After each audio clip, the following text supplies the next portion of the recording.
Hey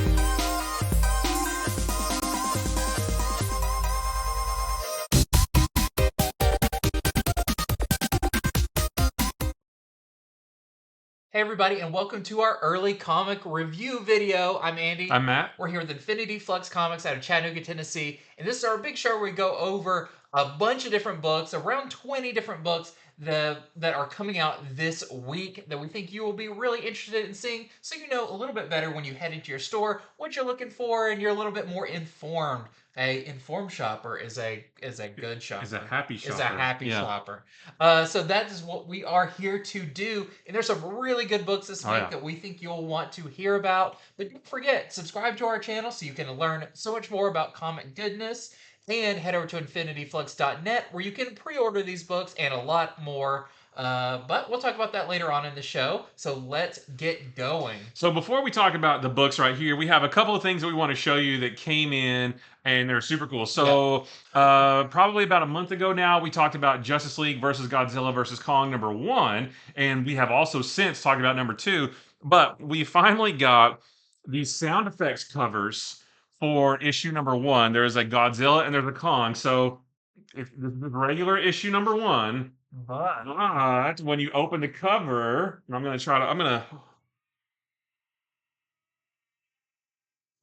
that is really cool. Oh, I hope the mic picked that up. I hope it didn't like sound suppress it out. But yeah, it sounds just like. Yeah, that's super cool. So very cool. And then there is also a Kong one. Maybe I'll hold it a little bit further away. This one yet. And I guess this is what Kong sounds like. I mean, I don't make too many noises. No. Sounds a little bit like a screeching tire. A little bit. Yeah, so I just thought that was really cool. Hopefully our mics do have some noise canceling to drown out background noise. So if it got drowned out, my sincere apologies, but they do sound really cool. Impression of what each sounded like. So it would probably just blank out too, or else I would. It would be the same thing. It would sound just like it. But yeah, so we do have some of these in store. I believe they are $14.99 a piece. Are they connecting? Oh, no, they're not connecting. I thought maybe they were connecting. They're it's kind of mirrored. Yeah. Unless they're like. Oh no, they are connected. Oh yeah, it's Superman. Yeah. He's the thing that holds it together. Where's the Superman roar cover? But yeah, so we just want to show you these because they're super cool. This is the first time that audio has ever been added. Of course, in the 90s, we had chrome covers and embossed covers, foil and die cut and poly bags and all that stuff. But the 90s never had audio on their covers. So this is the first time it's ever been done, and it's very, very cool. So we just wanted to show those off. So those probably are on the website. Check the website if you want, or if you're local, come in and get them because they are very, very cool.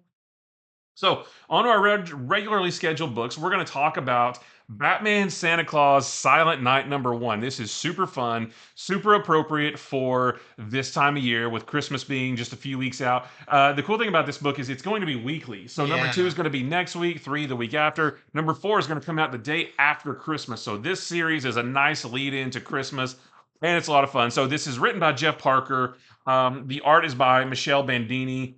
In this one, it starts with a group of Christmas carolers out in the street singing their Christmas carols, and these giant bat-like creatures come down and attack them and kill them. I mean, that's not very Christmassy, right? But Batman and Robin come in later to investigate to try to figure out what caused this, who's behind it all, that kind of thing. And they call in Zatanna, which is really cool. I wasn't expecting Zatanna to show up. No, because they say something like, it feels like there's some kind of like dark occult thing that's centered around here, because they're like, these kind of seem like vampires where they only have one tooth. Yeah, because there's puncture wounds in the necks, but it's only one hole. Yeah. So I like that Batman, yes, he knows everything, but also he knows when he needs somebody else. He's like, oh, Zatanna. Yeah. And the way she travels there is really cool. She almost like boom tubes in, kind of. Yeah, but through a snowman. Oh, that's right. She's like, oh, glad the snow travel or like that. Yeah, so Zatanna in this is great. So they're investigating everything, but while they're investigating, one of the bat creatures comes back and snatches Robin and takes off in the air with him, and Batman tries to get him, having trouble. But then the creature takes a big like wooden stake through the chest, and then they look up, and there is Santa Claus. And I'm not talking about like jolly old Saint Nick. I'm talking about like swole, He looks like kind of like a woodsman, yeah, like a Jim Bro Santa Claus, and he's riding a big reindeer, which is really cool. He's got some knives on his belt, like he's it's like if Santa was in Lord of the Rings, what he right, would be yeah. like. Yeah, he looked super cool. So Santa tells them a little bit about these things. They're called the Draug, they're Draug, Draug, the Draug, I guess. They're yeah, like Draugr and like Elder Scrolls and stuff, but a Yeah. little bit different. Yeah. But he said, they're named the Draug, and he said that it's weird that they're there because they've never gotten farther than Northern Europe before, but now they're in Gotham City. So while they're all there having that big powwow, learning about all this, the Bat creatures attack again on another side, another part of the city, and Nightwing and Barbara Gordon, Batgirl Oh show up. Barbara girl. Girl, so they're showing, so they're fighting the Bat creatures now. So Batman, Robin, Zatanna, and Santa Claus. I love saying that. Batman, Robin, Zatanna, and Santa Claus. They go to help as well. After the fight, Zatanna shows everybody this book that she has in her library that actually kind of sort of explains the history of Santa Claus a little bit, and also this other being that has been with Santa throughout most of his life. And then at the end of the book, we do find out who or what is behind these bat creatures, sending them out, and it's going to be fun from there. So just a really cool. It's very Christmassy, obviously, with Santa Claus being in there, Yeah. with him like fighting and that kind of stuff too is really fun. And it's going to come out every week all the way up to Christmas. So this is a great book. I love holiday specials. Yeah. Reading them every year, and this is going to be a great one to add to that list. I also loved Batman when like Damien's like Santa doesn't exist, and then he kind of looks at Batman. Batman's like, "No, we know each other." Yeah, And yeah, because he mentions like, "Oh, we met during my training when I yeah. was abroad," and so it's like, and he says like, "I learned a few skills from him." It's like, is his skills breaking into houses and stuff what he learned I from hope so. Santa Yeah, and everything? I yeah. just like that whole idea of like, oh yeah, Batman knows Santa. It's no big deal. Well, it's cool because Chip Zdarsky had The Night, that Uh, 10-issue series where Batman goes and trains under a different master of something in every issue.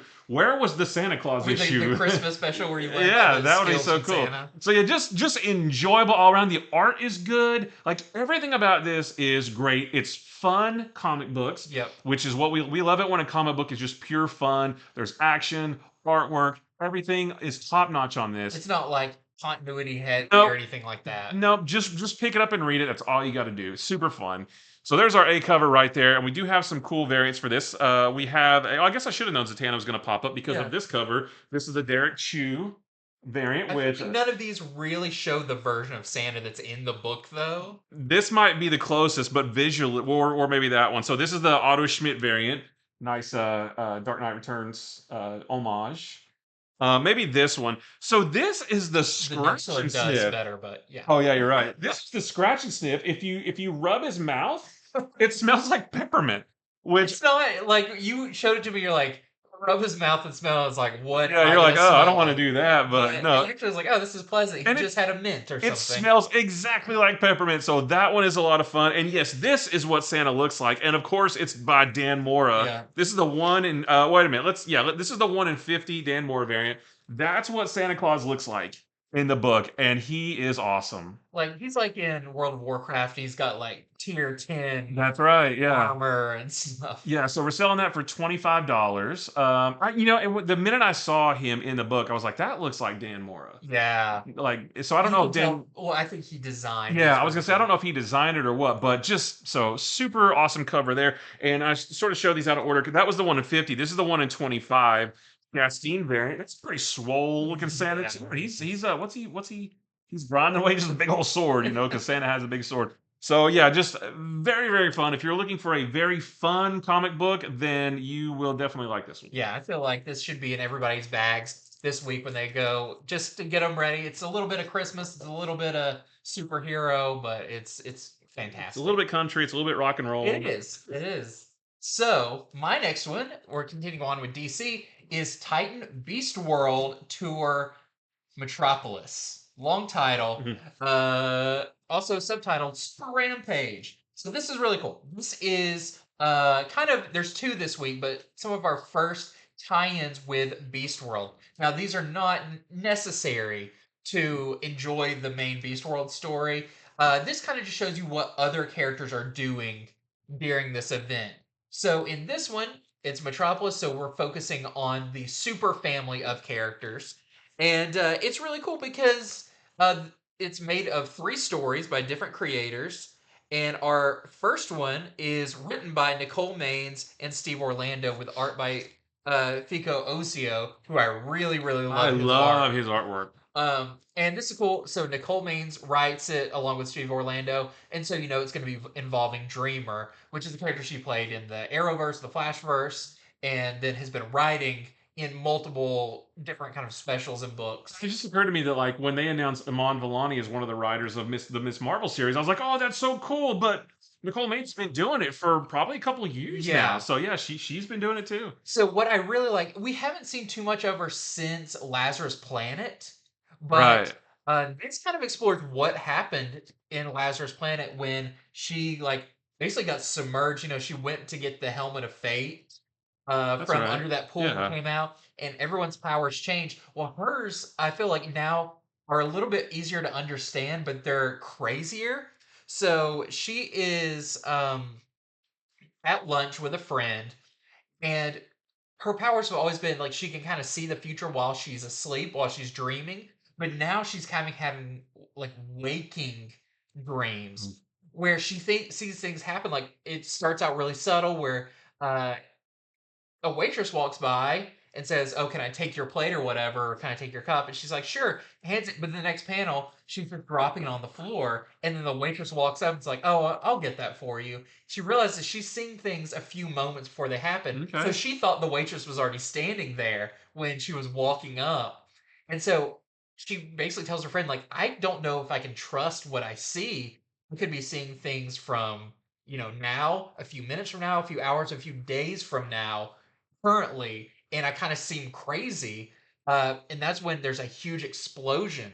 But she freaks out. Everyone looks at her and not the explosion because it hasn't happened yet. And the city around her starts to change into this horrible landscape. And so Dreamer is convinced I have to save the city. I know what's going to happen, and I have to get everybody to evacuate, even though they don't know what's going to happen. Yeah. And she basically says, like they don't really know who I am. I need someone who can convince them. And so she goes to find John Kent to help evacuate the city, and things go crazy from there. That was really cool and a cool kind of new look at what Dreamer's powers are. Yeah. So I kind of think that's the like main story in here. We also have a story from Dan Jurgens about Bibbo, Superman's best He's pal, great. and a Jimmy Olsen that is getting turned into a giant turtle, which is a thing that happened in the past. What's also interesting, this takes place Turn into a after. giant turtle once, shame on you. Turn into a one twice. That's Jimmy Olsen. Yes. Yeah. So this actually takes place after issue 2 of Beast World. We haven't gotten yet, but I feel like you can pretty much after issue 1 tell what's going to happen. So it's not like spoiling anything. Yeah, I was gonna ask, does it spoil anything big from number No, 2? Okay. nothing big. And then the third story I thought was really, really good, which is Lois and Superman. As Lois is in the Fortress of Solitude to kind of protect her from these Beast Boy spores that Mm. are attacking the planet, and she's kind of Superman's man in the chair, where she's like being like, "Hey, there's something going on over here. You got to be safe though, because." They're all worried if Superman gets infected with one of these, like that's it. Like no one's gonna be able to stop you. Yeah. So you need to be very careful when you're going out and saving people. And so she's watching that for him. It's a really great Lois and Superman story on top of all the Beast World stuff going on. So I love that idea because they explored kind of the same thing in the first Deceased book, yeah, where hey Superman, we really need your help, but at the same time you really need to sort of stay far away yeah, because if you become corrupted or whatever, that would be extra bad. So yeah. maybe you shouldn't help, even though you'd be the best one to help with this. I think that's Also, interesting. wanted to say that one is co-written by, let's see, it is uh Zipporah Smith and Joshua Williamson. So of course Joshua Williamson's working on the main Superman series, and something pretty pretty big happens to Superman that is actually part of the Superman storyline. Oh, So something happens and it's not going to be like necessary, but you see it and you're like, oh, this is another piece of the Superman puzzle going okay. forward. That's had me asking a lot of questions about how does this happen and what are we leading to. So if you're reading Superman 2, this has some good stuff in it for that as well. We've got some variants for this. So we have this one with Power Girl by Clayton Henry. And I think she actually, her name in this is Firebird because people have been saying like that's like her new name she takes on in this. But she only appears very briefly, I think during one of Dreamer's Okay. visions. So that's her like beast Yeah, form. that's when Yeah. she gets turned into a beast. And then we also have this really cool kind of this is by Cully Hamner with Livewire, and it's kind of a welcome to Metropolis, but and Livewire is in one of the stories. Doesn't quite look like this, but not too far off, Hmm. so pretty cool in there. Yeah, she's been popping up in the main Superman story Yep. too. Interesting. All right. So next for me is Thunderbolts #1. So this is a new miniseries from Marvel. This is written by Jackson Lansing and Colin Kelly. Those guys are everywhere at the moment. The art is by Geraldo Borges. Is it Borges? I'm maybe Sure. pronouncing that wrong. Yeah. But so this one's really cool. I like this one a lot. Now, of course, this is really this exists to get us accustomed to the idea of the Thunderbolts with Bucky and the movie's coming out in a couple of years, Yeah. is what I'm trying to say. But this is still really good. So in this one, Bucky, in the Captain America Sentinel of Liberty series that just wrapped up a few months ago, Bucky, he, during that whole series, he worked his way into the outer circle, became the Revolution, and he got a whole bunch of intel from them, and he now wants to use that intel to get justice on all of these bad guys, on all of these bad things that he's learned, and he's going to take out all these different targets throughout this miniseries. And in the first issue here, his target is the Red Skull, Ooh. which I thought was awesome because we haven't seen the Red Skull in forever, and Yeah. I like the Red Skull a lot. So, but he knows in order to be able to do this, he's going to need some help. So he tracks down, I always have to read this, Contessa Valentina Allegra de Fontaine. And we know she's going to be part of the movie too. Elaine. Yeah, Elaine yeah. from He Seinfeld. tracks down Elaine Bennis. She's hanging out with Kramer. But he tracks her down to get some help, recruiting allies to take down the Red Skull. So she hooks him up with Sharon Carter, who is now going by the name the Destroyer. She's got the skull mask. That all happened in that Captain America Sentinel of Liberty series. So this is kind of a pretty decent continuation of that series. And also Red Guardian. He shows up too to help them. So you've got Bucky, you've got Sharon Carter, Red Guardian, and they just call her Val in the book. Mhm. Now, I'll go ahead and show you one of the variants. This is the 1 in 25 Asrar variant. So at first, when I saw that, I thought, okay, that's the book is going to be about this team doing stuff. But I almost feel like this book, this series, at least the first couple issues, maybe him picking just a couple of operatives from this team to accomplish whatever mission he's on, because the cover of the next issue has him with Black Widow and White Widow Mm. to do something with the Kingpin, I think. So I'm not sure if this whole team is ever going to show up all at once. In this book, it's only just 4 of them, but it's still really cool. And really, from there, once they get hooked up with each other, it's really just them sort of charging this big Nazi base. They have to fight Masterman and a couple of his master men, as he calls them. It's basically just them storming the castle, fighting their way through Nazis until they reach Red Skull, and then there's a big battle there. And I won't tell you anything else after that. I will say that the very last page raised some questions, and I hope it means what I hope it means, if that makes any sense, because I really want to see if it's what I'm thinking. I really want to see that come to pass, but I might be wrong.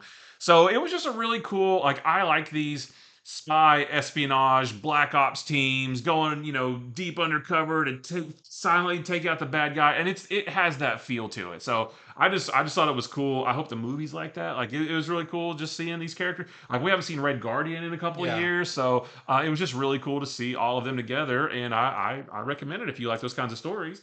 So there's our A cover right there. We got a few variants. We have our George Perez variant. Is that Songbird, right? Yeah. Yeah. Oh, that from the original Thunderbolts. Yep.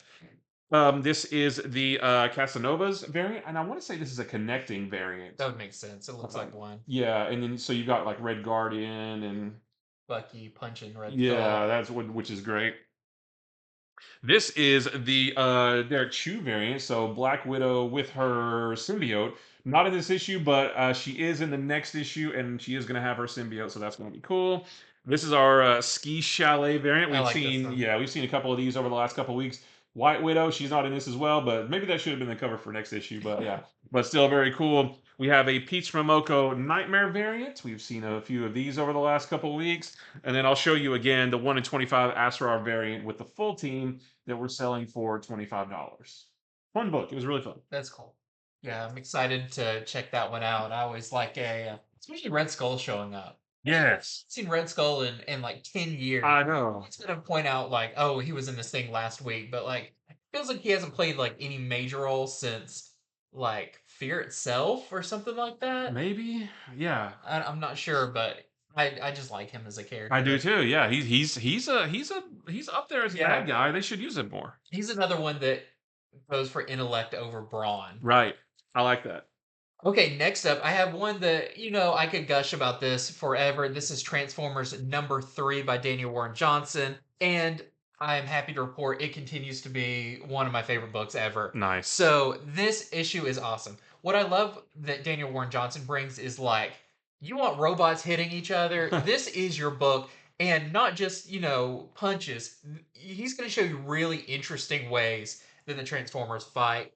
And we get tons of those scenes where you see Transformers mid-transformation. Yeah. Which is so cool. I imagine he actually has the toy sitting there. Because one point, Optimus Prime's shoulders are kind of in a weird position, but you know that how they like fold back and all of that. Super cool. So, in this one, we are still, like, I feel like the first 3 issues, we're still within the first, like, 2 hours of what has happened here. And it continues that way because we saw in the last issue that Soundwave has sent out his evil tapes to take out kind of the reconnaissance or whatever. His evil tape. His evil tapes. That's the right term, right? But in this one, Laserbeak is going out, and you actually see what's her name, Harley and Sparky face off against Laserbeak, which is crazy to see humans fighting a transformer, but he's not like a giant transformer. Laserbeak is like, but he's still pretty big, and that's really scary to see those two up against each other. But in this, we do find out that the humans are having a hard time because we know that you got the Autobots, they're good, but to the other humans in the town, they all look like the same thing. The Decepticons, the Autobots, they all look the same. How do we trust any of them? And you've got Carly coming in being like, no, this one's good, trust this one. But the locals are not hearing it. They've created kind of a militia that are going to go out and fight all of the Transformers. And it's up to her to convince them that that hey, that one, and that one, they're good. That one, they're bad. Just look for their symbols. They're very hard when they're moving around a lot. They're branded, so you can easily tell. But let me say that there is a fight between Skywarp and Optimus Prime that escalates to crazy levels where you've never seen Optimus do the things that he pulls off in this.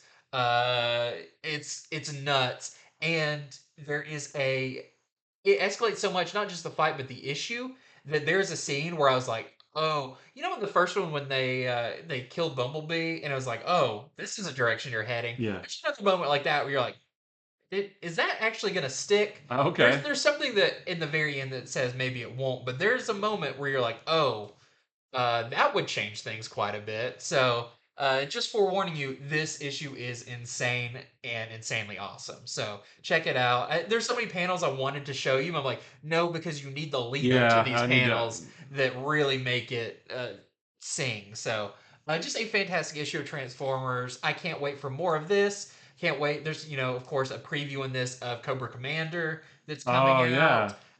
That's the first time we've seen it, right? I don't think we've seen a preview for Cobra Commander It's been, I think, in the like if you go to the previews book or something like that, it's there. Okay. But this is it printed, so you can read it if you want. But I'm just so excited about all of this stuff. So we've got some variants. We have the Turin Clark variant. We've got this 1 in 10 Arocena variant. It's very cool. We've got this Bergara variant, 1 in 25 for $20. And we have this 1 in 50 Nick Dragotta variant. It's super cool. I like that one. That we're selling for $30. That's so nice. All right, so next for me is one of my favorites. Just every month when it comes out, this is Creepshow, but this is the holiday special. So it's not number 3 or 4 or whatever, but it could be because it follows the same formula. 2 spooky stories written by 2 different creative teams, one and done, and that's it. But these are Christmas themed, so I guess they just wanted to release a separate holiday special. So the first story is called Christmas Man. It's written by Daniel Kraus, and the art is by Jonathan Weishak. So on Christmas Eve, there's a young girl named Esme. Her brothers are just kind of giving her a hard time, and they make up this story about an evil being named Christmas Man who chases Santa around the globe every Christmas. And they tell her that Christmas Man chases him on foot. So he needs stockings, the stockings that you hang by the fireplace. He needs those stockings because his feet get cold, right? And he says that if he goes into a house and he finds that the stockings aren't there, then he'll bite off the foot of everybody in the house who does not have a stocking set up. And she actually, I mean, they're making this up on the fly, right? Just to mess with her. And so she goes to bed.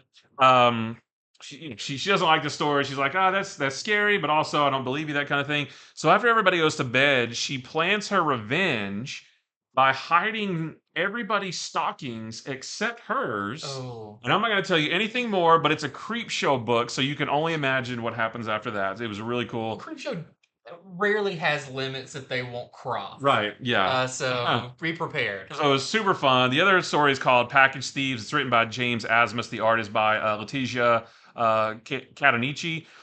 It's about these 2 women who make money by stealing packages off porches. They're porch pirates, basically. And then they open them up and they resell what's inside at like a flea market type thing for wildly marked up prices. Well, one day they steal a package off a porch and they find an eyeball inside.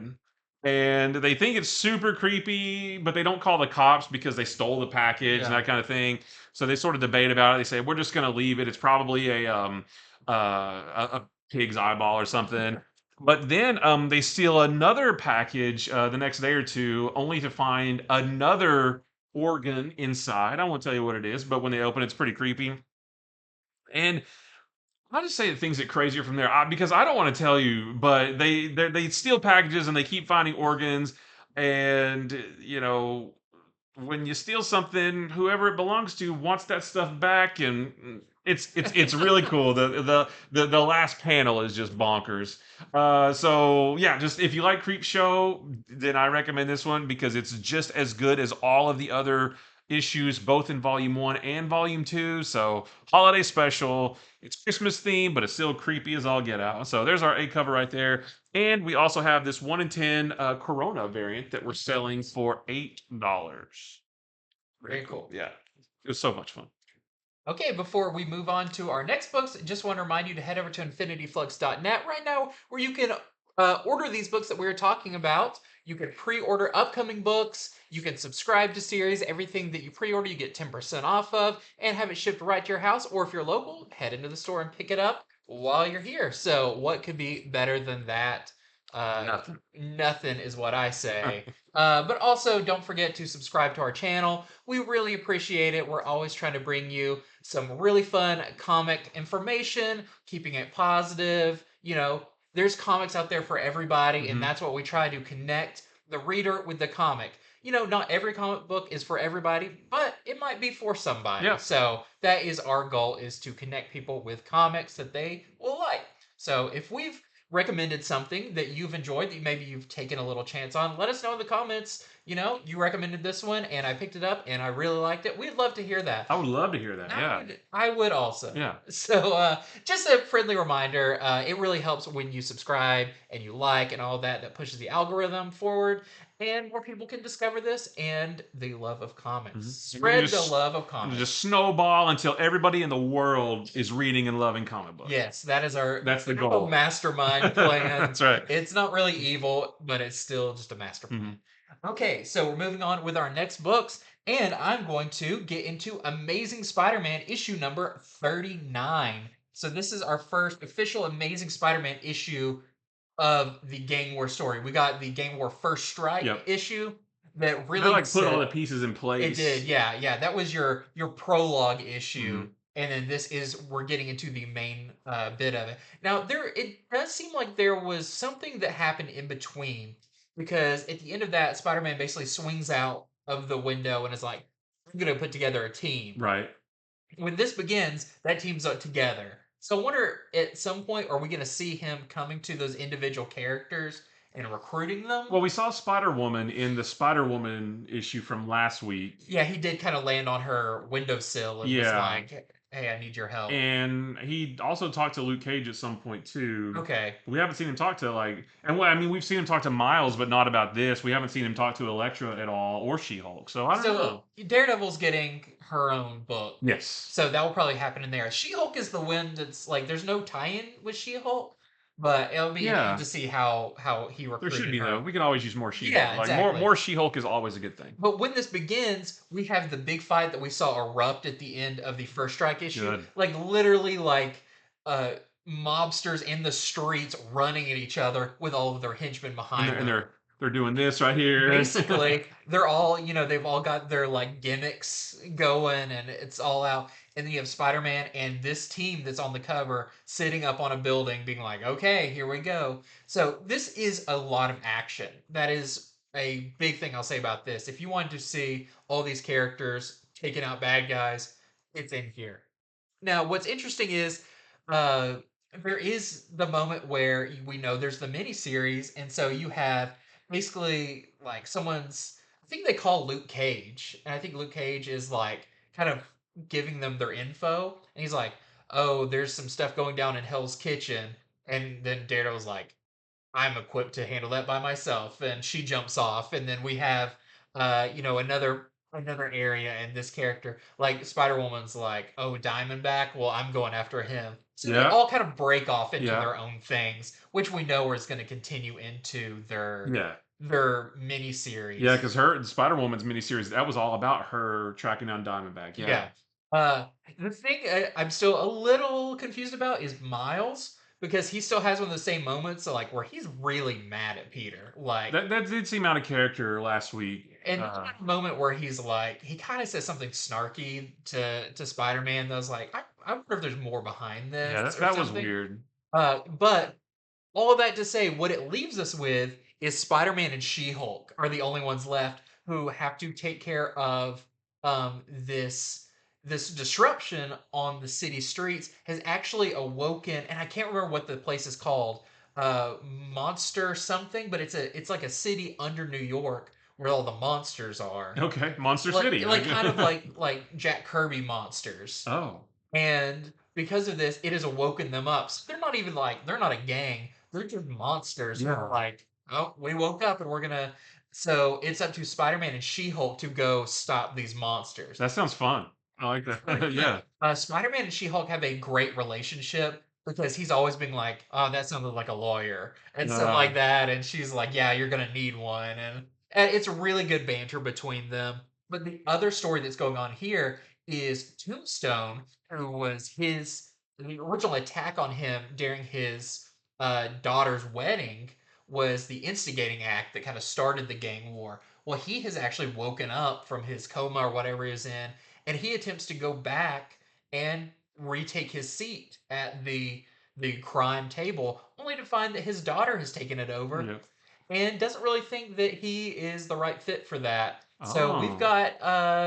we've got him also being in a kind of a weird place where he doesn't quite have a place to call home. He doesn't have his same kingdom to come back to. So you'll have to read to find out what happens with that. But it does leave it off with a pretty interesting cliffhanger for the Spider-Man issue. And so far, I think Gang War is pretty cool. I don't know where it's escalating to because it feels like there is something else going on under the covers, under the scenes Mm. that behind the scenes that we don't. There might be another party involved in this that's kind of antagonizing everything to go on. Okay, like So pulling the strings, kind of puppet a little master bit, kind of yeah, thing. kind of orchestrating the different. We know Madame Mask had something to do with it when she Yeah, attacked Hammerhead, and that's referred to and everything. So there's stuff going on here, but I nice. thought it was a good issue. We have Romita Jr. back on art, doing what I think he does best is over the top fight And scenes, street level street heroes, level yeah. heroes. So if you like that, you will definitely like this issue of Amazing Spider-Man. We've also got some incredible variants that we just did not even see Yeah, I coming, don't. like this amazing Patrick Gleason foil variant. Where did that come from? Because I do not remember seeing that solicited. It might have not been, or maybe I just overlooked it. Like But I don't remember seeing that either. it is beautiful, and everyone should get that one. Speaking of beautiful, and everyone should get it, we also have the Ryan Stegman. I believe this is the wraparound. Yeah, we've got the Ryan Stegman wraparound with all the character. Now, I will say Spider Boy's on this cover. He does not appear in this issue, but I'm wondering Bummer. if maybe he's going to have a tie-in issue or maybe referred to in one of the Spider Boy issues or something like that. We also have the video game costume variant. We have the Disney homage variant this time, of course, with X-Men #1, the Jim Lee. So just beware, that's not X-Men. That is Amazing This is an Spider-Man. Amazing Spider-Man Yeah, cover. Everywhere you look on it, you will have a hard time finding where it says Amazing Spider-Man unless you turn on the back yeah. and see it right there. But nothing on the cover would tell you that. And we also have this really nice 1 in 25 Lee Garbett variant that we're selling for $12. Lovely Garbett. He's great. Yep. All right, so next for me is the Sentry #1. This is just like Thunderbolts, is a new miniseries from Marvel, written by Jason Liu. The art is by Luigi Zagaria. And in this one, Jessica Jones well, it starts off with Jessica Jones on the phone with Luke Cage, but then she feels like an earthquake. It feels like an earthquake, like everything starts to rumble, right? So she goes to investigate, and she sees that really it's part of a building down the street collapsed. Just and like what happened? Um, Misty Knight shows up too. Because Misty Knight was investigating a similar occurrence in Ohio, but at that accident, she said that the Sentry's energy was present around that accident, and that at this one, the Sentry's energy is present there too. So she's trying to figure out, like, they're both like, is the Sentry back? Like, we haven't, I thought he died or whatever. Like, what's he doing back? All of the residents in the building that collapsed, they're all accounted for. They're all out here in the street, looking at everything, except for one. A girl named Mallory Gibbs is missing. So once they figure out that it's like her roommate, she's like, "Hold on, wait, everybody's here except my roommate Mallory. She's not, I can't find her anywhere." And then it jumps to a flashback of like, a few hours earlier maybe, and we see what happened to Mallory. That she had a flash of Sentry's memories, like one specific memory, and then all of a sudden she somehow gained some of his powers, but she couldn't control them, and that's when she crashed through the building. It's your typical, character gets new powers, but they don't know how to control them, that kind of thing. And she like flew through the building and then realized that caused some structural issues and started to come down. And then she like was able to speed through and get everybody out. So that's how everybody was out on the street. But she doesn't know what happened, and we as the reader don't yet know what happened. We'll find out in later issues. But then we also see later that a similar situation happened with a mutant named Farad Anand. But he's not like a mutant that has like special powers. He's just a mutant that has like big feet and like a weird nose. And he makes mention of that, like, oh, a lot of mutants, they can skate by, they can like hide in with the Yeah. humans, but I can't because I look different. Well, the same thing happened with him. He was on a basketball court playing basketball with some friends. He had a flash of Sentry's memories, and all of a sudden he's got some of Sentry's powers too. So he runs off into the woods to try to get away from everybody because for him especially, it's bad because all of a sudden it sort of feeds into what's going on in the X-Men books. Like, Mhm. oh, you're a mutie, you know, Yeah. mutants are trying to hurt us, that kind of thing. So he tries to run away. He goes into the park or in the woods or something, where he runs into another guy named Ryan Topper, who was the guy in the situation in Ohio. So the same thing happened to him in Ohio. He got the Sentry's, a flash of the Sentry's memories, and all of a sudden he has some of the Sentry's powers too. Now, when they interact with each other, that's when we realize, or that's when I realized that they don't get. So we've met three characters so far, and I realized that they're not all getting all of Sentry's powers, just some of Oh, them. okay. And I realized that when Ryan made the comment that um, he wants all of the powers for himself. Hmm. So maybe Ryan's not going to end up being such a great guy. But so who are these three people? Why do they have some of Sentry's powers? Like nothing is answered in this, so don't expect to like be able to piece it together because it makes no sense right now. But if you read the story, it'll all come together. So now Misty Knight and Jessica Jones, they're going to investigate who are these people, what's their connection to each other, to the Sentry, that kind of thing. Based on this cover, I think we are going to meet. That's the wrong one. Yep. Based on the Beast. So based on this cover, I think we're going to meet at least one or two other characters that we have not yet met. So more people are going to get his powers, and there's just a lot more to learn. So a lot of questions right now. But if you're a Sentry fan, pick this one up because it involves a Sentry, right? So there's no, what's his name, Bob Reynolds, Mm-mm. not in there at all Nope. or anything. Nothing. Interesting. I don't Nothing. quite remember where the last Century miniseries left off. It was really good, but I don't remember what Well, he happened. died in King in Black, right? Didn't Null rip him in half? Something like Yes, that? I can't. Was that before or after the Century Oh, I don't miniseries? know. I'm not sure, but yeah, I really like Century, and Yeah. I'm looking forward to seeing how this ends up. Yeah, and it's weird to say, but I have zero idea why or how or that kind of thing. And we're not supposed to know yet. That's why Yeah. you got to read the book. But yeah, if you're a Century fan, I think you'll like this. So there's our A cover right there, just featuring everybody that we will eventually see at some point in the series. We got some cool variants here. This is the Salvador LaRocca variant. Nice. You cannot start a new series without a Scotty Young cover. Contract. Yeah, he's like, I gotta draw a cover for every number one. We've got another Peach Momoko Nightmare variant. Which, did they make any mention of the void? No. Okay, see, that's going to be the interesting thing because if you get Sentry's powers, you're also stuck with the void Yeah. that's going to manifest and drive you crazy. So, Yeah, nothing yet, but you gotta keep reading.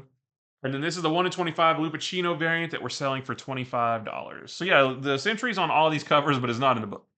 I hope I hope Bob's not completely gone because I do like him as a character. He's a very complex character, Yeah. but I have a feeling they're maybe setting up a new Century. Yeah, possibly. Okay, next up for me, we have a new Star Wars number one. This is Star Wars High Republic Adventures number one, but this is the number one for Phase 3 of the High Republic. So, like, I always kind of have to recap a little bit. You had Phase 1, then Phase 2 was set about 150 years, 120, 150 years in the past. And now Phase 3 takes place 1 year after Phase 1. So, this continues the characters from Phase 1. So, you have characters like Zine that you see on the cover. She's pink. You have Fort, who, if you have seen it, he has like originally he had kind of this like crab mask type thing on. But he got rid of it in the other series. So it's back to those characters. If you really like those characters from Phase 1, you're back to what's going on with them a year later. And a lot has happened since the fall of Starlight Beacon, which was, basically the Jedi's hope and spreading light throughout the galaxy. In the Nile, these space pirate marauders came through, destroyed it, and they have now basically set up a thing called the Occlusion Zone, which is a area in space that they basically put these satellites around that you can't get past, and they're like, everything in here is ours, and you have to do what we say, and it's very bad in the galaxy right now. But we follow Zine in this, who she had kind of her love Lula in the first volume and the Phase 1, and they got separated. And now, 1 year later, when Jedi are missing for over a year, they basically say they're dead. And so they're doing this. Zine actually begins by she's singing at this, I guess, kind of ceremony type thing where there's holograms of all of the lost Jedi, and we recognize a lot of them as the ones we know have died. And then suddenly Lula appears as one of them, and Zine gets very mad and goes to find who's responsible for putting her hologram because uh, I don't think she's dead, Mm. and this is very bad, and I'm very mad about this. And they basically say, well, after a year, anyone who hasn't reported in, we basically consider them dead. And she's like, nope, I'm not having this. Open all the files of all the missing Jedi. I'm going to find them. And she gets a report that says, a message has been sent out from a planet that says, I have what the Mikian wants, and that's her species. And so she's like, this must be a lead. They have my girlfriend, and I'm gonna go rescue her. So her and Court head out, only to discover that message has been broadcast, and she's not the only one of that species. She gets to a planet, and every Mikian is there being like, the guy in there has what I need. And it's being broadcast by a Nile member. And so I won't give away what happens, but you do find out uh, what that is all about, and is really interesting. It's actually, I wouldn't say it's a self-contained issue because it does continue on, but you get a resolution at the end for, you don't have this adventure strung out. She goes there and finds out the answer to what is this message that's being broadcast. Does it have to do with me? All of that. So it's a really good reintroduction to the characters, to the world. This is written by Daniel Jose Older, a fantastic person, fantastic writer, and the art is by Harvey Polibeo, who was the artist on Phase 1 of this series as well. So continuing the art, you could just basically, I don't want to say skip Phase 2, but you don't have to have read Phase 2 to go right from 1 to 3. This continues those characters. So a fantastic reintroduction to these characters, and I'm very excited to see what happens. So that is our A cover for that. And we have this variant by Barazash, which is very cool too. I like that one. All right, so next for me is Titans Beast World Waller Rising. So this is our other Beast World tie-in that drops this week. This is from Chuck Brown, and the art is by Karen Grant. So, just to give you accurate and fair and honest information, this one was very loosely connected to Beast World. Like, I almost feel like they could have changed just a couple of little things in the story and just released it on its own without Beast World, because it didn't really figure in, with all the beast stuff Is and this all a that. one shot? Yeah, Okay. yeah. All the tie-ins are one shots, which But is say, well, if it was a mini series, it could get closer. But if Yeah. it's not, then I see no. what This you this mean. this is a one and done. That's what I'm saying too. Is like if they changed a couple little things, they could have just released this as a one shot at any point in time. Kind of Amanda Waller one Yeah, shot. yeah.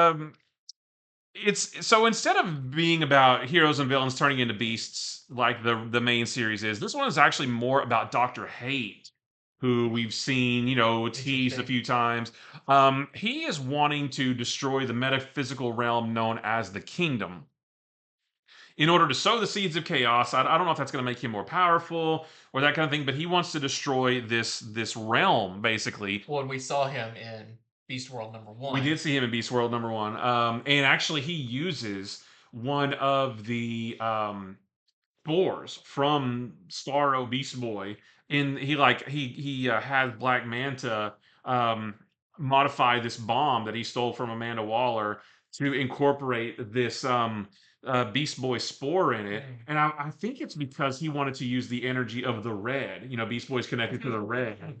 Isn't the kingdom the makeup of the red and the green? Yes. Yeah. Yes. And that's maybe where I've got a little bit fuzzy on it a little bit, but Yeah, which the green is what gives Swamp Thing Yeah. and Poison Ivy Mhm. are all attached to it, and the red is what Animal Man and I think the Wanna Beast and some Yeah. of those characters. You have to go all the way back to like New 52, Swamp Thing, and Animal Man, and Yeah. those really explored those two things. Yeah, And so- together's the kingdom. Yeah, so there's where your little tiny tie into Beast World is. But so what he does is he pulls in using that bomb.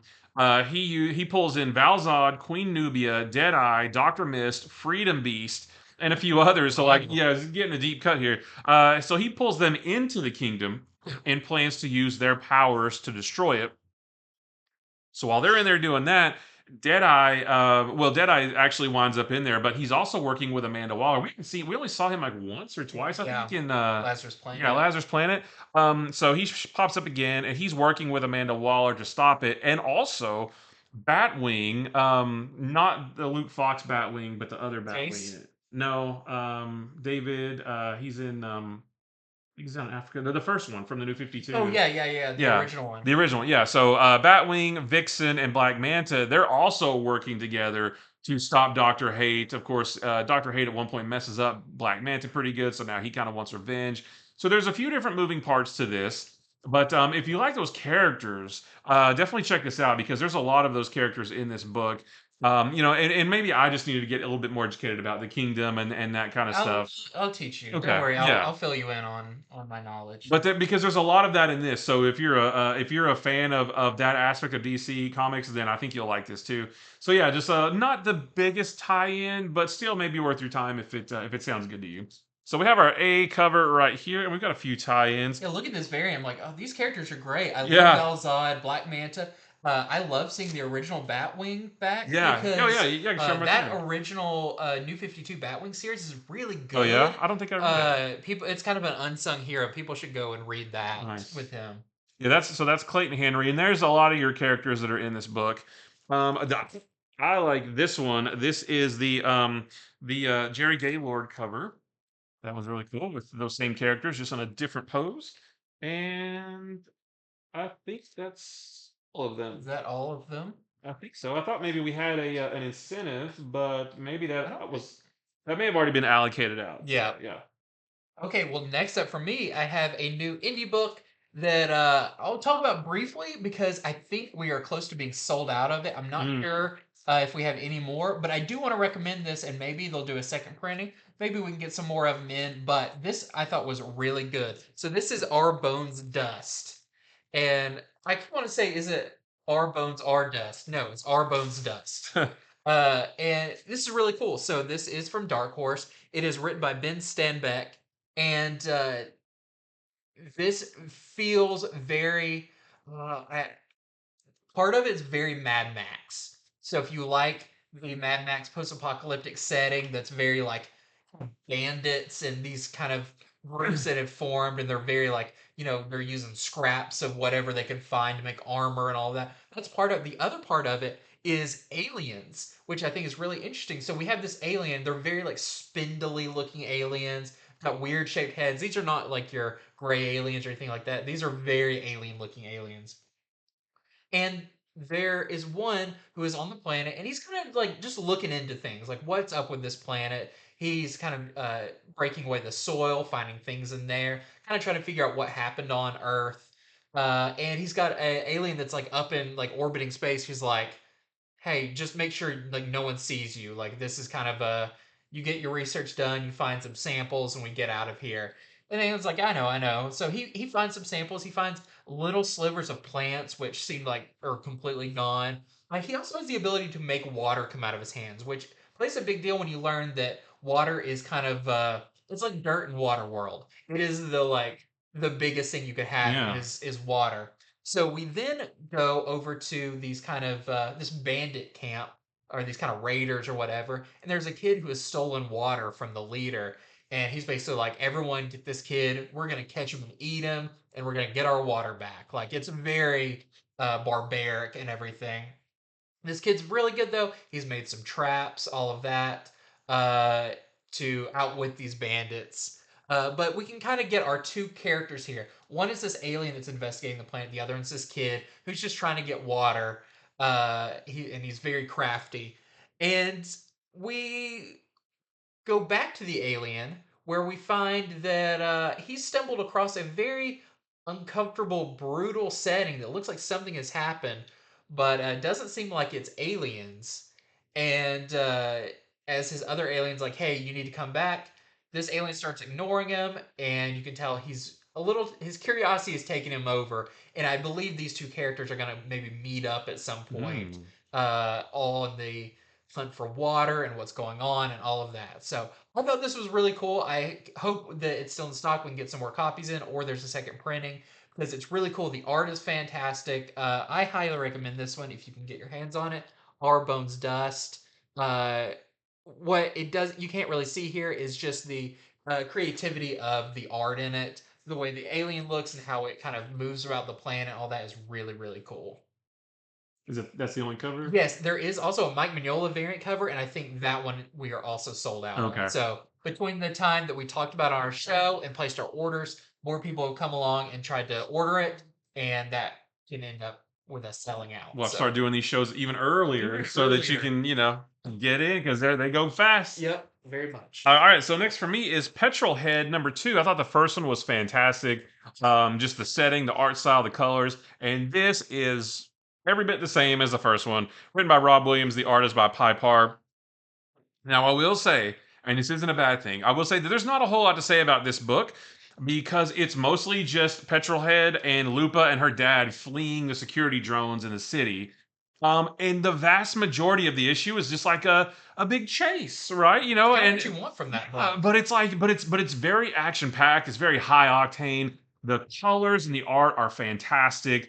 The action and all the like the you've got Petrolhead like drifting around corners, getting away from guys, and like it's very very action packed. But that's actually pretty much the whole issue. It's just a big car chase, but I liked it. It was Yeah. very very entertaining. We do learn a little bit about what happened to Lupa's mom because it's just her and her dad. So we learned a little bit, and we don't know the full story. But we do see a little bit what happened to her mom and why Lupa is scared of robots. So that was a pretty interesting story, and I'm sure there's going to be more to come because it wasn't fully explained. We just saw some quick flashback scenes. Well, yeah, just a really fun, good looking, good, great colors, high action car chase in Petrolhead #2. And this is the only cover we have. I thought there was an A cover, but we may have already put those in pull boxes. This was the only one we had available for the shelf. And yeah, it was, and this is a nice festive cover with a Santa hat. This doesn't wear a Santa hat in this. So, just in case you're wondering. Next up for me is one I really enjoyed. This is X-Men number 29. All the X-Men stuff, Fall of X time period, I thought have been really cool. And this one is no different as Wolverine, Miss Marvel, and someone else. Who else is on their team? Oh, Shadowcat. She was hard to see because she's so sneaky.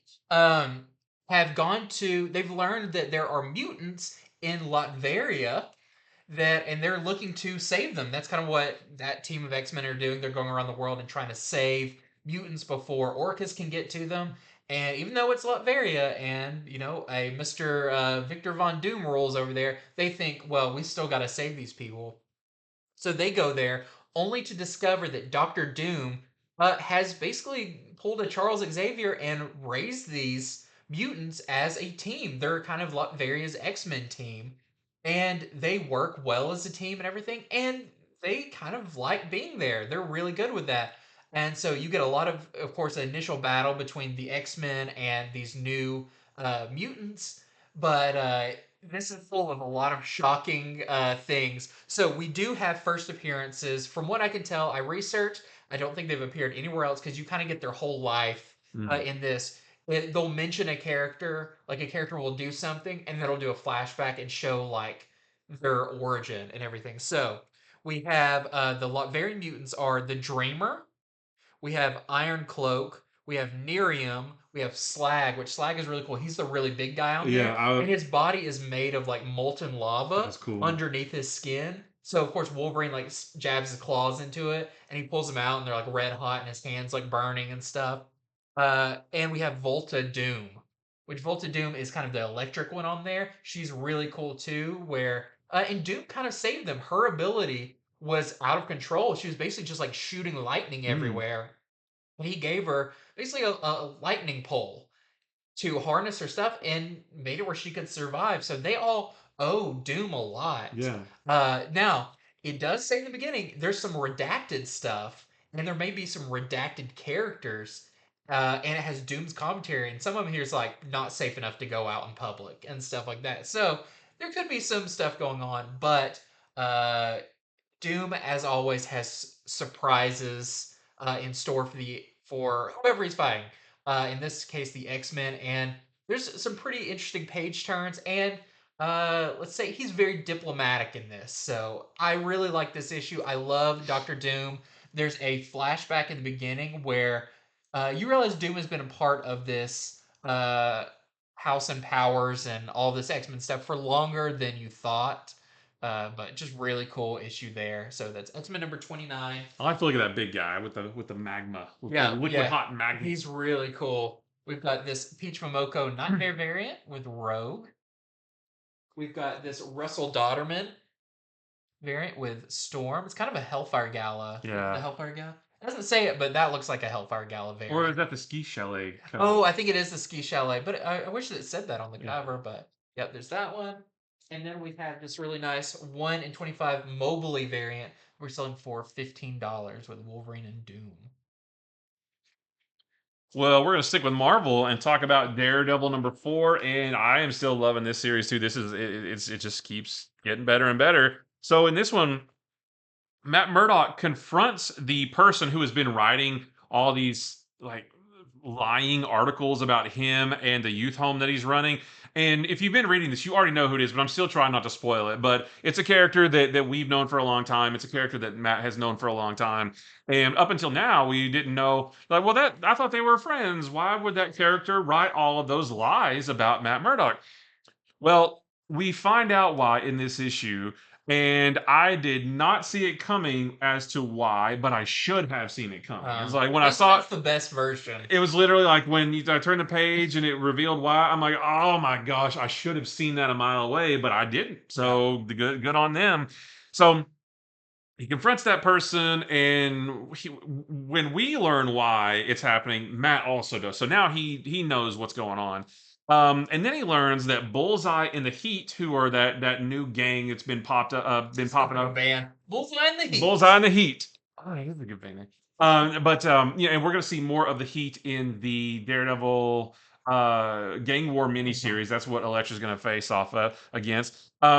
So Bullseye and the Heat, they are planning an attack on Butch Ferris, who is the man who is declaring himself as the new Kingpin. We haven't really seen him much since middle way through Chip Zdarsky's second run. And then the rest of this issue is just Daredevil shaking down thugs, trying to get information about where is the hit happening, when, why, all that kind of thing.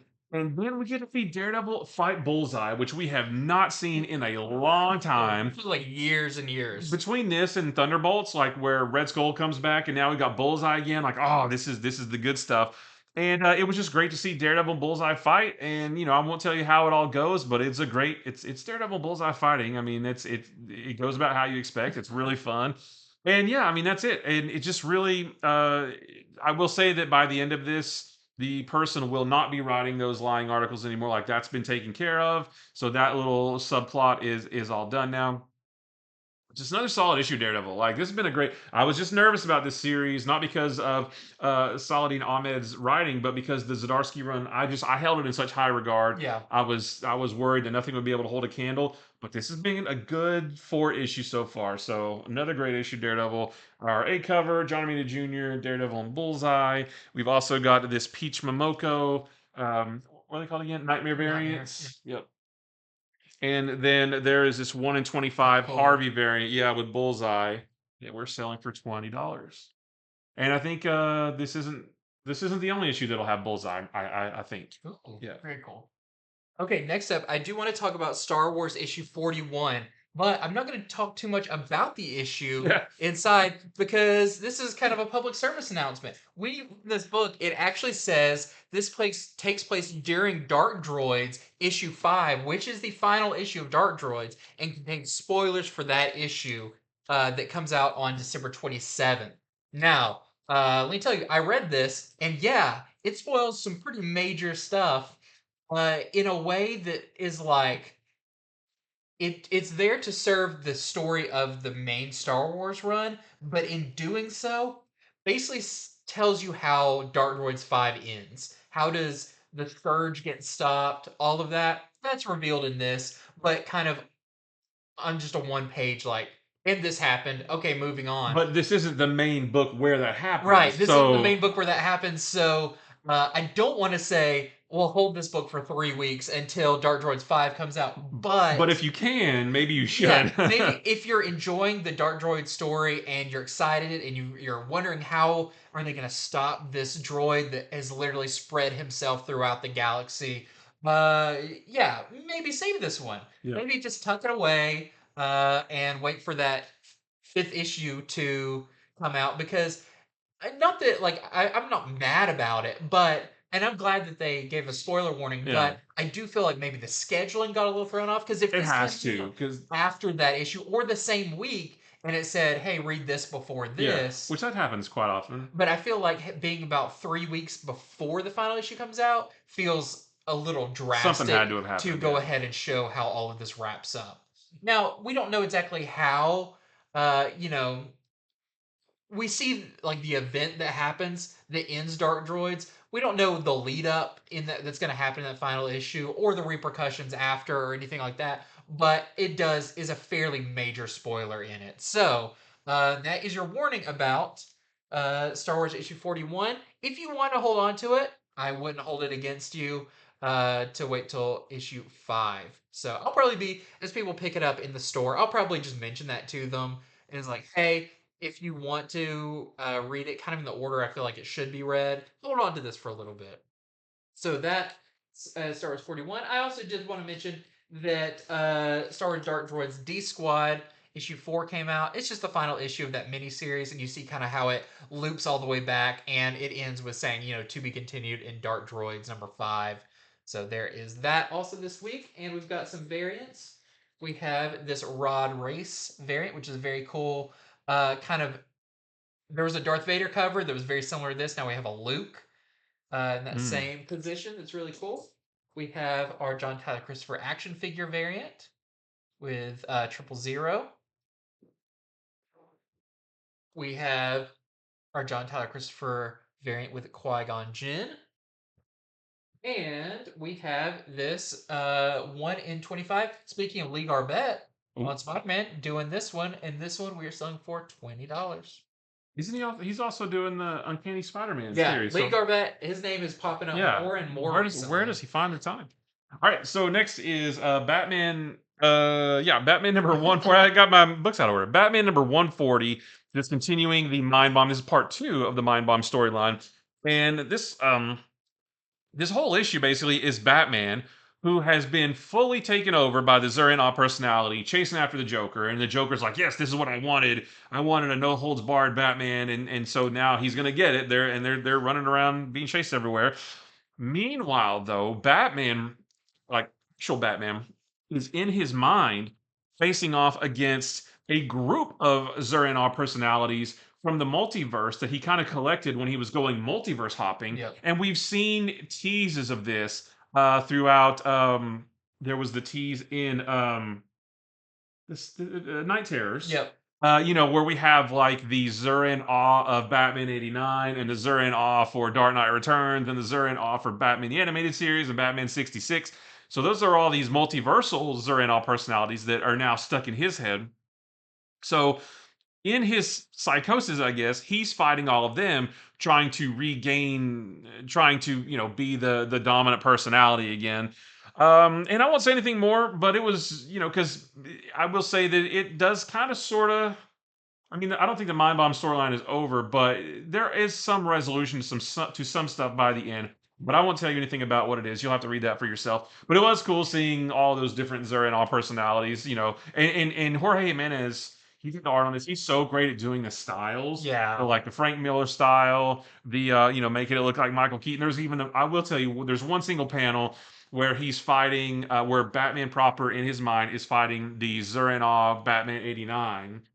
And Batman's like, yeah, I can do this that you can't or something. And Batman says, yeah, but at least I can turn my head. So there's like cool little Easter eggs in there like that. So it was really fun. But yeah, just another solid issue. I've been enjoying Zdarsky's run ever since he got on it. So this is our A cover. We have a bunch of variants for this. This is the David Finch. I should have just known that. Dave Finch variant with Callum. Callum's on in this issue though. Looks like Frank Cho. Yeah, Frank Cho with Batman and the Joker. I thought this was the variant for Batman Santa Claus Silent Night, but it's not. This is the Otto Schmidt variant. Although, didn't he also do the Santa Robin cover I think for so. Silent Night? So yeah, there's that one. We have this cool foil logo variant, which That's a very Dark Knight Returns yep, sure is. logo. We have the greeting card variant, which looks really cool. You can what you do is you buy this and you tear the cover off, and then you fold it in half and you mail it to your loved ones. We have a 1 in 25 Matina variant. That one is all kinds of creepy. And then here's a 1 in 50 and that one we were selling for $15. The 1 in 50 cons variant we're selling for $20.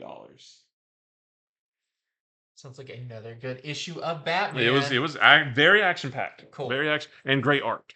Next up, I have Shazam number 6. This one's really cool. I'm not going to give away too much about it, but in this, in kind of a moment of need, Billy Batson gets back up from new versions of some classic Fawcett characters, just like Ooh. Shazam is, or the Captain. There is new versions of Fawcett characters that call themselves the New Squadron of Justice. So do a little research, find out a little bit about the Squadron of Justice, and you'll see these characters pop up in here. And it's really cool. And I hope they stick around. And when you read it, you'll see what I mean. But very fun issue of Shazam. And I only have the one cover for this one with us.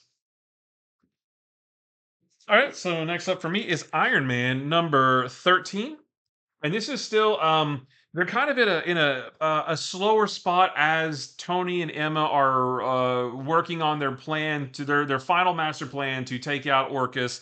So in this one, Tony and Emma actually head out to space because there is a huge deposit of Mysterium there that they need in order to fight Orcus. And they do, but they can't be gone. So they get somebody to pose as them, which was very clever, I thought. And there's another character. Speaking of characters we haven't seen in a while, there's another character who pops up in this, and I'm not going to tell you. It's not really a spoiler, but I'll just let you see it for yourself because when I turned the page, I was like, "Oh yeah, when's the last time we saw that person?" That's cool. So there's another character that pops up that we haven't seen in a while, and that's the character that sort of arranges their trip to space and also gets the other people who are going to pose as them like that. This person is kind of arranging everything. And all I'll say is they do get what they need to continue their plan. So their plan to finally take down Orcus, we know that the wedding was faked just to get information out of Fei Long's head, and that worked. And now they're doing the Mysterium thing, and so their plan is just chugging right along. And I cannot wait to see like what it is because I still don't really know what they're going to do. Yeah. Tony keeps talking about. I need Mysterium to build a new set of armor, but we don't know what that looks like. I figure like it would be on a cover that would have been, like leaked by Marvel by now or something to say, look at Iron Man's, but not. It's going to be the Mark 72 whenever it shows up. But and it's going to be very powerful. yeah, it should be. So chugging right along, still loving this series. So there's our A cover right there, and we have this CF Villa Stormbreakers variant. Instead of a Christmas variant, it's a New Year's Yeah, it variant. looks like a little New Year's, little Kiss at Midnight. Yeah, it's a Happy New Year. Yeah. Yep. Well, next up for me, just real quick, I want to mention that Hellboy Winter Special came out. They do these about every year. They're always really fun. They're one and done stories. And in this one, the art and the story is done by Matt Smith, and it takes place in Iceland, where Hellboy is hunting the Yule cat. And I'm guessing this is actual, like, Icelandic myth or whatever, but it's a giant cat who eats you if you didn't work hard enough throughout the year to buy new clothes for Christmas. It's very specific. I know Hellboy even makes that. He's like, that just seems rude. Yeah. But it's really interesting. Of course, this thing's real. Hellboy has to deal with it, plus ice giants and tons of other things. So just a fun one-shot Hellboy book for the year. Celebrating the winter time, the solstice, all of that. And Hellboy, that's our A cover. And of course, you gotta have the Mike Mignola variant. Oh yeah, you gotta. When it's Hellboy. Well, my last book actually not my last book, but the last one I read is Avengers number 8, and this is still chugging right along with this new Twilight Court story arc. So this one, there's two things happening in this one. There is Scarlet Witch and Vision taking on the Twilight Court, the entire Twilight Court, just the two of them, while the rest of the Avengers are trapped in a nightmare by Nightmare. And the whole issue just kind of goes back and forth between Vision and Scarlet Witch, like fighting the entire Twilight Court, and the Twilight Court is kind of matching their powers and that kind of thing, and then all the other Avengers trying to get out of the nightmare, and it just sort of jumps back and forth between that. But it's still, the artwork is still great, the story is still really cool. Like, it's still just another consistently good book, just as good as it's been since it's been out with #1. So there's our A cover right there. We got a couple variants. This is our Avengers logo variant, just a big old white A. And then I like to think about that as like a reverse sketch variant, and you draw like something around it. Yeah, white and you around draw it, yeah. something around the A maybe. And then here's another Peach Momoko Nightmare variant. You got eyeballs in your hair. Oh no, get those out. Oh, and centipedes. Don't want those on your head. No, I can feel them And crawling. lastly, for me, I have Birds of Prey, issue #4. Not a whole lot to say about this. Continues to be super fun. And what the Birds of Prey didn't want to happen as they were breaking onto the Themyscira is to alert Wonder Woman. Well, guess what? Wonder Woman's been alerted, and it is a throwdown between the Birds of Prey, Wonder Woman, and all the other Amazonians. So just really fun there. That is our A cover. And then we have, this is the Sway variant, which I think is really fun. Reminds me a lot of the movie.